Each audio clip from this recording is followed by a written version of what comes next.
Hi everyone, welcome back to another video from Gameplay Classic. In this video, I'm going to show you how to change the language in Fishdom. To change the language setting in your Fishdom application, first of all, go ahead and open the Fishdom app on your device. Once you're in the main home screen, go ahead and tap on the gear button at the top left corner. Once doing that, you will be able to see Change Language menu. Tap on that and select your desired language from the list of available options. After choosing one, click on OK and the app will automatically change to the selected language. Now Fishdom will be displayed in the language you chose. That's how it's simply and easily done. I hope the video was helpful to you.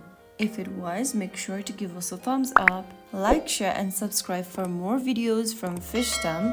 I will see you in the next video. Thanks for watching.